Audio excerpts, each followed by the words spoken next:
아버지 하나님께 영광을 돌리고 감사합니다. 우리 성도님들 한 주간 동안 안녕하셨습니까? 네. 이제 누가 좀 빠지셨는지 또 누가 새로 오셨는지 금방 눈에 띄네요. 네, 많이 저도 이제 익숙해진 것 같습니다. 네, 하나님 말씀 요한복음 13장 1절 말씀을 우리 함께 보시겠습니다. 요한복음 13장 1절입니다.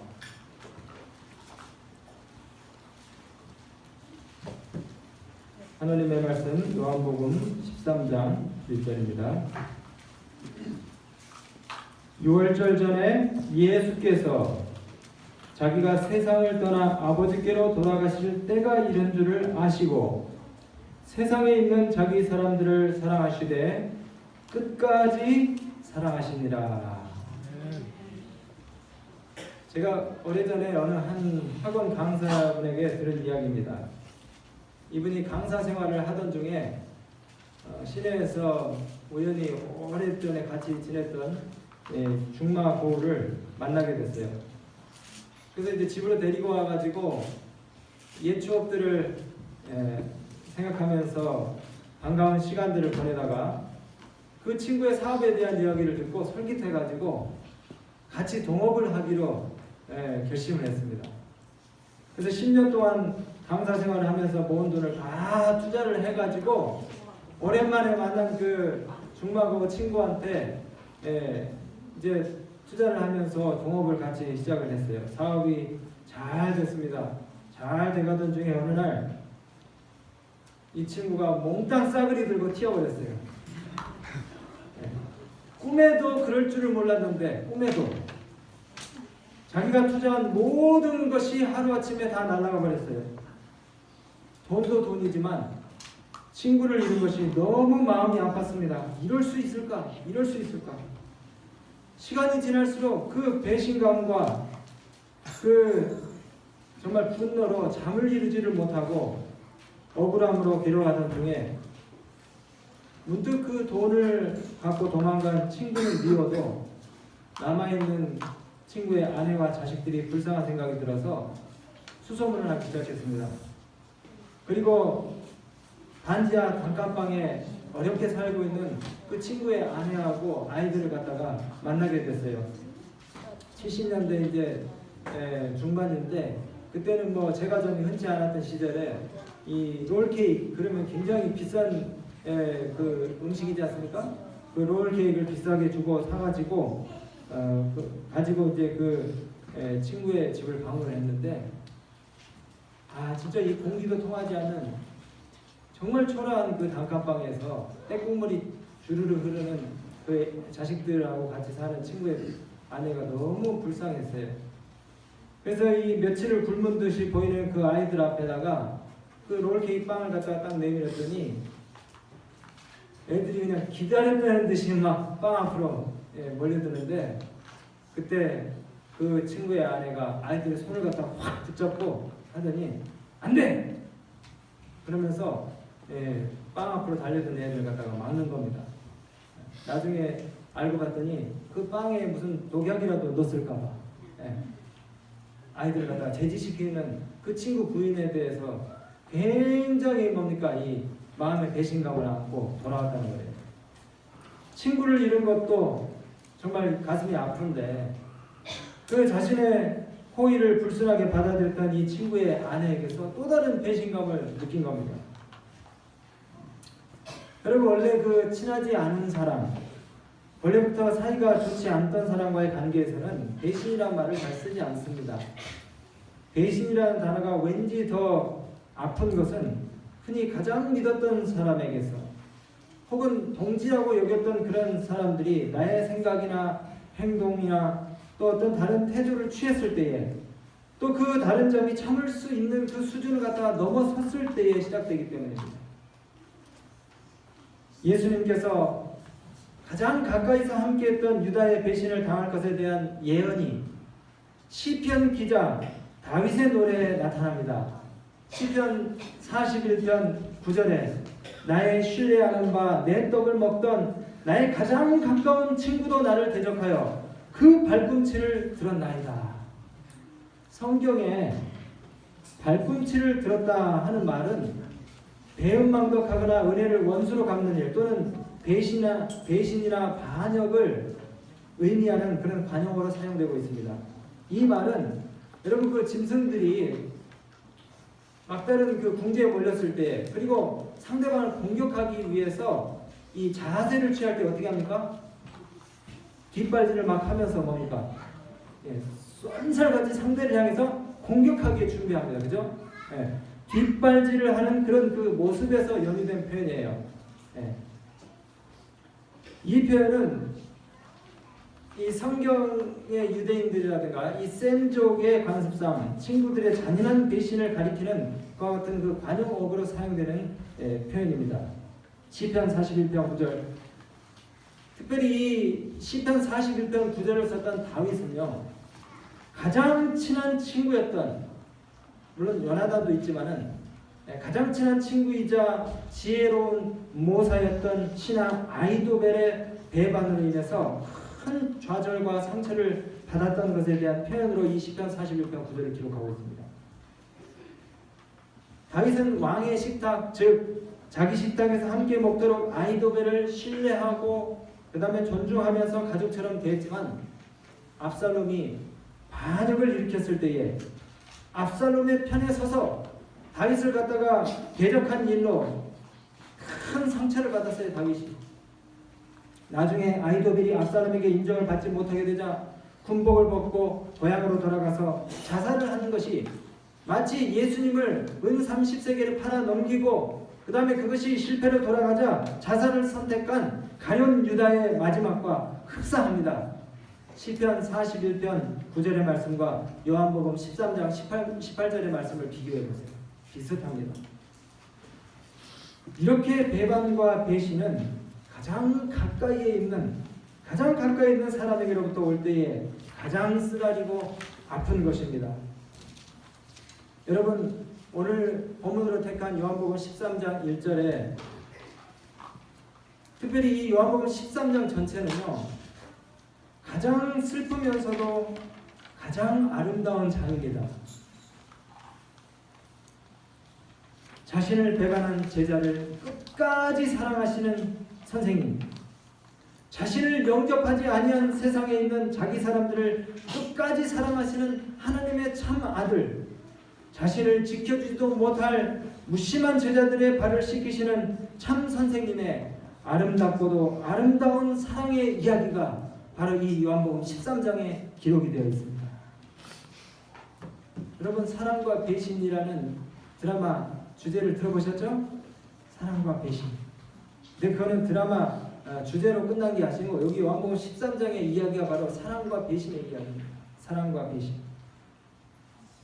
예수님의 조건 없는 사랑, 무한하신 사랑, 용서하는 사랑에도 불구하고 유다는 예수님을 팔려는 사탄의 생각을 품고 있었습니다. 어쩌면 사랑과 배신은 마지막 6월절 식탁에 함께 놓인 두 가지의 메뉴였을지도 모릅니다. 요한복음 12장까지는 대체로 예수님께서 공개적 불특정 다수를 상대로 설교를 하셨다면 요한복음 13장은 비공개적으로 선택된 소수의 제자들에게 말씀하시는 내용이 많이 나옵니다. 요한복음 13장부터는 이제 더 이상 주변의 호기심이라든가 자신의 욕심과 야망을 충족시켜주기를 기대하는 다수의 군중들은 등장하지 않습니다. 그 사람들 모두 다 떠나갔어요. 이제는 가장 믿을만하고 가장 편하고 흉금을 터놓을 수 있을 한 식구 같은 그런 제자들과 예수님이 지금 함께 앉아 계십니다. 그런데 주님은 그들 중에 가장 사랑하는 제자 가운데 하나였던 유다에게서 배반을 당하고 계십니다. 함께 동고동락했으며 주님이 부르시기도 전에 자청해서 자기가 주님을 따르겠다고 했던 그 유다가 마음 가운데 예수님을 배반하고자 하는 그런 마음을 품고 있었던 것입니다. 그럼에도 불구하고 여기 13장 1절에 주님은 세상에 있는 자기 사람들을 사랑하시되 끝까지 사랑하시니라 이렇게 기록하고 있어요. 끝까지 사랑하시니라.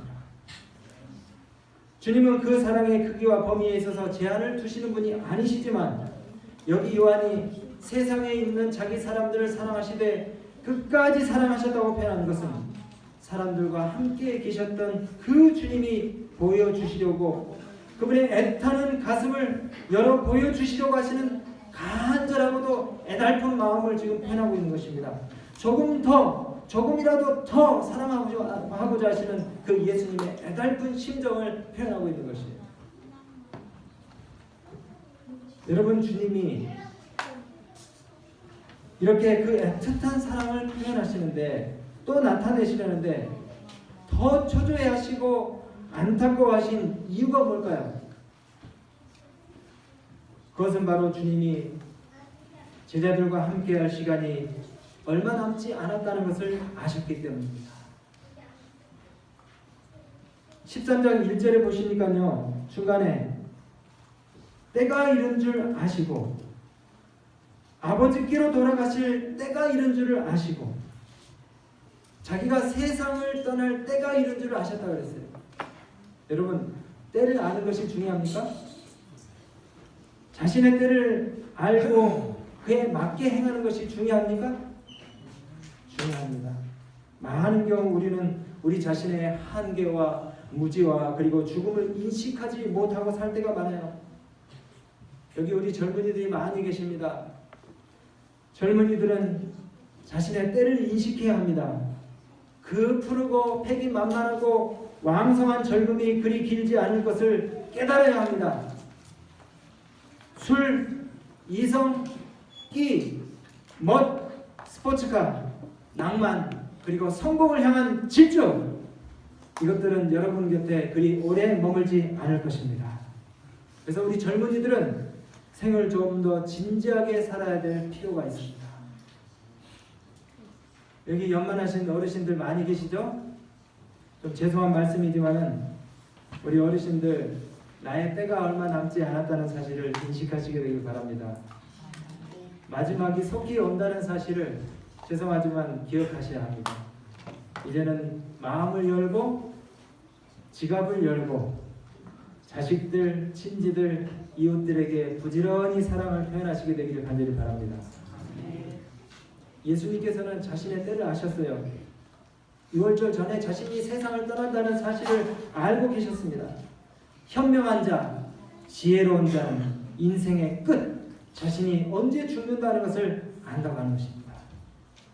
반대로 미련한 자는 좀 전에 말씀드린 것처럼 자신의 한계와 무지와 죽음을 모른 채 산다고 해요.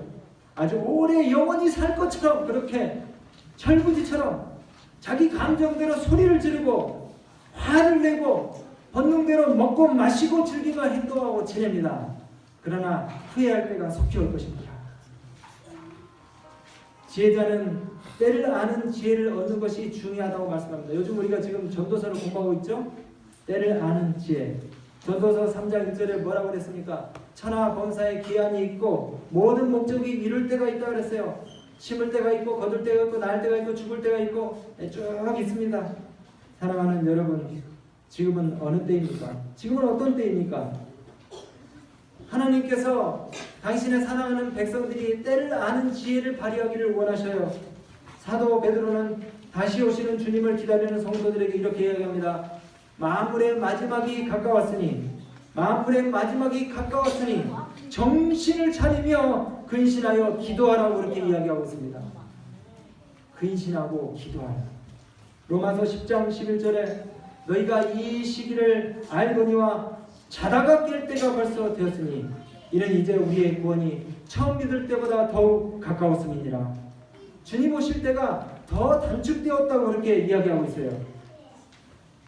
에베소서 5장 15, 16절에 바로 지금이 은혜 받을 만한 때요 구원의 날이니라고 그렇게 말씀하셨습니다. 때가 악하니라 세월을 아끼는 지혜를 발휘하는 지혜로운 자가 되라고 주님께서 오늘 말씀하고 계십니다. 여러분, 우리는 말세라고 하는 때를 지금 살고 있어요. 때가 악하다는 것을 그냥 들은 풍월로만 지나치지 마시고 하나님께서 왜 때가 악하다고 그렇게 말씀하셨는지 그 의중과 섭리를 우리가 파악해야 되는 것입니다. 재림의 때가 누구의 때와 같다 그랬어요? 노아의 때와 같다고 그렇게 얘기했어요. 우리는 때를 아는 지혜를 받아서 주께서 우리에게 주신 그 예언에 주의해야 됩니다. 진정 때를 아는 지혜를 얻기 위해서 하나님의 강력한 성령의 역사가 내 마음 가운데 우리 교회에 우리의 가정에 임하기를 기도해야 되는 것이에요. 주님 오실 때와 가까웠습니다. 주님 오십니다. 네, 살아 있습니다. 네, 대답하시는 분들이 있군요. 주님 오십니다. 준비합시다. 내 인생의 주님이 누구이십니까? 하나님이십니다.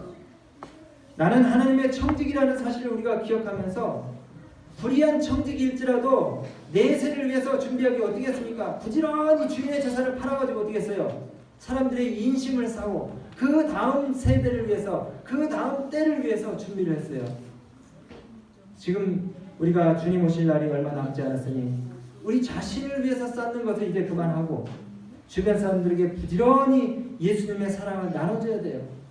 따뜻한 말, 위로의 말, 격려의 말, 그리고 친절한 미소, 밝은 웃음, 동정 어린 눈빛, 사이 깊은 태도, 부지런히 돕는 손과 발, 쌓인 분노와 원한을 풀고 미움과 증오의 감정들을 풀기 위해서 선물을 사가지고 찾아가고 편지를 쓰고 전화기를 들어야 될 때입니다. 할 수 있는 한 우리가 모든 사람과 평화해야 되는 것이에요. 어느 노랫말처럼 단 한 번도 못했던 말, 어색해서 숨겨왔던 말, 당연해서 그냥 삼키고 말았던 말을 부지런히 해야 됩니다. 한번 따라서 하세요. 미안해요. 고마워요. 사랑해요. 한 주간 동안 이 말씀들을 많이 하시게 되길 바랍니다. 여러분들도 사랑을 받아요. 이 말 해서 행복하고 또 이 말 듣는 사람들 여러분들 사랑해줘서 행복하고 미안해요. 고마워요. 사랑해요. 사심 없는 마음으로 사람들에게 이 말을 전달할 때에 여러분들이 사랑받게 될 것입니다. 예수님께서 자신이 세상에 오신 목적을 분명히 알고 계셨기 때문에 온 인류의 죄를 지고 자신이 십자가에 나아가야 한다는 사실을 알으셨기 때문에 그리고 이제는 자신의 때가 얼마 남지 않았다는 사실을 알으셨기 때문에 보여줘야 될 사랑의 기회가 얼마 남지 않았다는 것을 주님이 아셨기 때문에 그렇게 끝까지 주님이 제자들을 사랑하시고 주변에 있는 사람들을 사랑하셨던 것입니다. 여러분, 사랑할 때가 얼마 남지 않았어요. 여러분들에게 갑작스런 준비되지 않은 이별이 올 때가 다가올 것입니다. 이별을 준비할 시간, 여유조차 없이 떠나는 인생들을 제가 많이 봤어요. 하루아침에 교통사고로 부모와 형제를 잃어버리고 망연자실한 친구를 제가 봤습니다.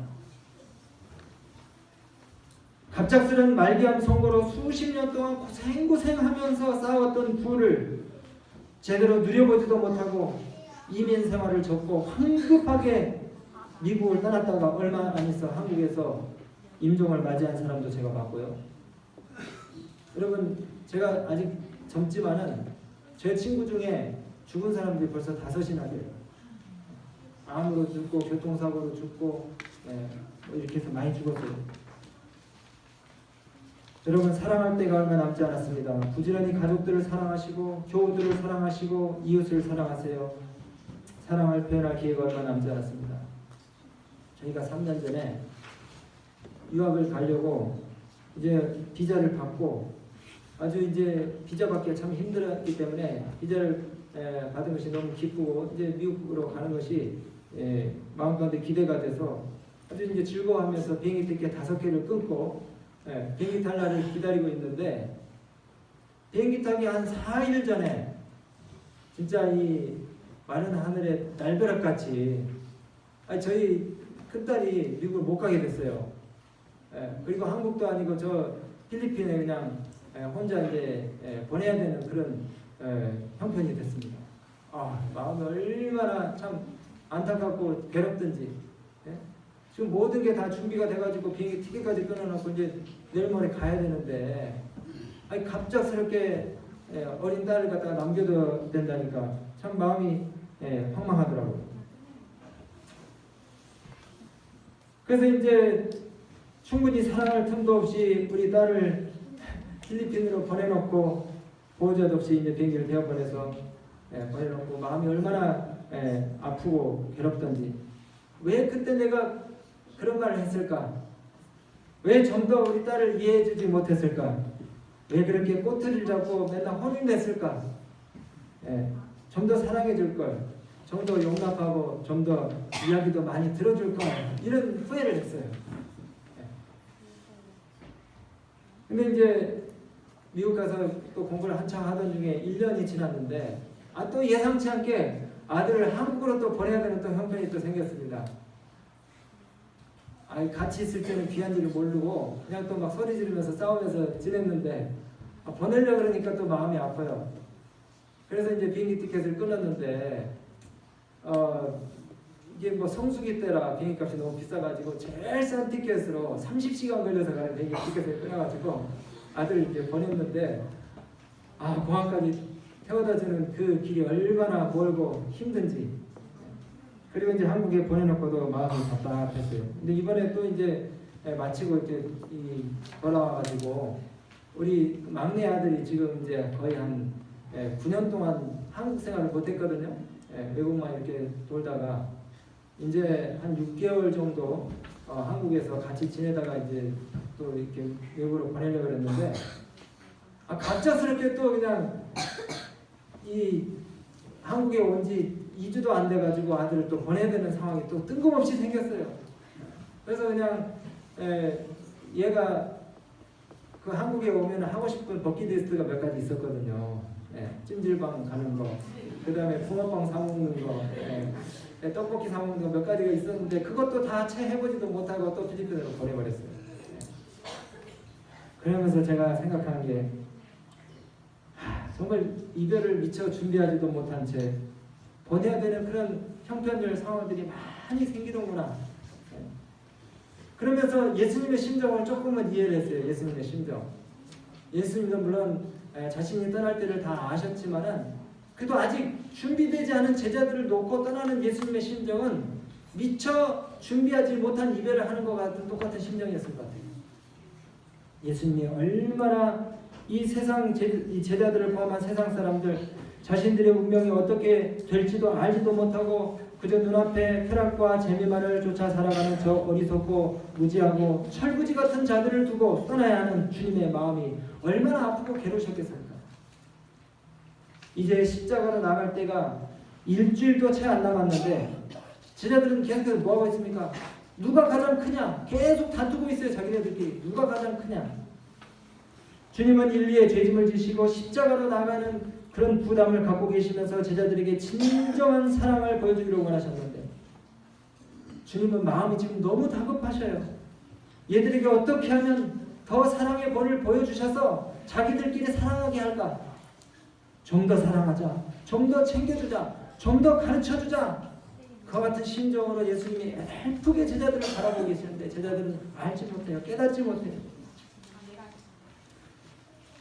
여러분, 세상에 조건 없는 사랑이 있습니까? 없습니까? 세상의 사랑에는 조건이 다 있습니다. 잘 보세요. 저는 목사지만 좀 죄송합니다. 저는 사람을 안 믿어요. 제가 우리 교우님들을 믿어야 되는데 제가 예수님처럼은 안 믿습니다. 죄송합니다. 세상의 사랑에는 조건이 있어요. 똑똑하고 잘나고 명예가 있고 돈이 있고 권력이 있어야 됩니다. 자기에게 이익을 가져다 줘야지 좋아해요. 그리고 사랑해 줍니다. 자신에게 아무런 이익이 없는 사람은 그냥 버리고 말아요. 권력이 있으면 사람들이 구름대같이 몰려들지만 권력에서 떨어지면 찬바람만 봅니다. 이것이 세상 사랑의 이치입니다. 자기의 목적을 달성하려고 그 사람을 이용해 먹는 세상인 것이에요. 그러나 우리 주님께서는 우리가 잘나서도 유명해서도 돈이 많아서도 아닙니다. 우리를 그저 조건 없이 주님께서 우리를 사랑하셔요. 사랑받을 가치도 능력도 자랑도 없지만 예수님께서 우리를 사랑하신 이 사실에 대해서 감사하십니까? 예수님의 사랑은 그분의 맹목적인 선택이요 은혜인 것이에요. 인간은 늘 사랑을 할 때에 한계를 그어놓습니다. 나중에 상황이 바뀌면 사랑하지 않게 돼요. 어떻게 보면 참 사랑처럼 이기적일 수가 없습니다. 사람들이 사랑한다고 말하지만 내면으로 파고 들어가 보면은 그 사랑 속에 이기심이 들어가 있어요. 여러분, 저도 가끔 이런 생각을 합니다. 저희 집사람에게 제가 월급 봉투를 안 갖다 주고 제가 병들어서 눕게 되면 저를 과연 끝까지 지켜줄까 하고 제가 의심할 때가 참 많아요. 진심입니다. 모두들 조건에 맞추고 이익을 얻기 위한 사랑으로 차 있습니다. 여러분, 한순간의 열정은 영원한 사랑이 아닙니다. 시간이 가고 세월이 흐르면 모든 것이 다 변질되고 말아요. 그런데 여기 주님께서는 뭐라고 하십니까? 세상에 있는 자기 사람들을 사랑하시되 끝까지 사랑하십니다. 끝까지 사랑하십니다. 이 사랑은 한순간의 열정이 아닙니다. 이것은 하나님의 의지인 것입니다. 하나님께서 우리를 사랑하시겠다고 결심하시고 스스로 결정하시고 약속하신 거예요. 이 사랑은 절대로 변하지 않습니다. 과거에도 변하지 않았고 현재도 변하지 않고 미래에도 변하지 않을 그런 사랑인 것입니다. 오늘 여기 이 말씀을 강조해 줄 한 좋은 시가 있습니다. 백왕하 신부님의 오래된 새로움 중에서라는 그런 내용 가운데 사랑할 시간이 부족합니다. 사랑하면서 자주 느끼는 것은 사랑할 수 있는 시간이 너무 부족하다는 것입니다. 시간이 그토록 빠르게 지나가고 지나간 시간 뒤에 남는 것은 늘 후회와 아쉬움뿐입니다. 그때 그렇게 하지 않았으면 더 좋았을 텐데, 조금만 더 이해하고 사랑했더라면 좋았을 텐데 라는 후회입니다. 여러분, 가정에 공부할 시간에 공부는 안 하고 컴퓨터 게임만 하면 속 썩이는 자녀들 있습니까? 해묵은 옛 이야기를 끝도 없이 주저리 풀어놓는 아버지가 계십니까? 바쁜 시간에 전화해서 별 관심도 없는 그런 얘기를 갖다가 하면서 내 일을 방해하는 친구가 있습니까? 생활비 적게 벌어준다고 불평하고 원명하는 아내가 있습니까? 네, 공감이 갑니다. 일 못한다고 핀잔하며 매일 괴롭히는 시집 식구가 있습니까? 이거 저희 집사람이 혹시 공감할지 모르겠어요. 내가 없는 거, 가지지 못한 거 늘 자랑하며 뻐기는 이웃도, 나를 속이고 힘들게 하고 분노로 잠 못 이루게 하는 직장 상사도 언젠가는 다 내 앞에서 사라질 것입니다. 다 사라집니다. 그리고 홀로 남게 됐을 때에 이 모든 이들이 그리움의 대상이었음을 깨닫게 될 것입니다. 영원히 함께 할 것 같았던 사랑하는 사람도 언젠가는 헤어지게 될 것입니다. 그러니 내가 날마다 만나는 지금 이 사람이 가장 귀하고 사무치는 그리운 사람이 될 것임을 잊지 말게 되시기 바랍니다. 시간이 지나가고 감정의 농도가 얕아질 때쯤 진정 아무것도 아닌 일들에 마치 목이라도 맬 듯이 질기게 달라붙었던 일들, 불목했던 관계들이 부끄럽게 생각될 때가 올 것입니다. 하늘 한번 바라보면서 허허 너털웃음 한 방이면 다 그만인 일들이었는데 너무 쓸데없이 많은 집착과 고집을 부렸다는 후회도 하게 될 것입니다. 시간의 얼룩들에는 분명 버리고 잘라내지 못했던 이기심과 교만이 있습니다. 사랑할 수 있는 시간이 정말 부족했던 그런 세월인데도 말입니다. 여러분, 한 번쯤 틈을 내요 숨을 돌려보시고 침묵 중에 생각해 보세요. 그러면 여러분, 그렇게 가슴 아팠던 일들도 그냥 넘길 수 있는 일임을 여러분들이 발견하게 될 것입니다. 그러면서 돌이켜보면 내가 다시 사랑할 수 있겠구나 하는 용기를 갖게 될 것이에요. 여러분, 사랑이 세상을 움직이고 사랑만이 우리가 살아갈 수 있는 힘의 원동력인 것입니다.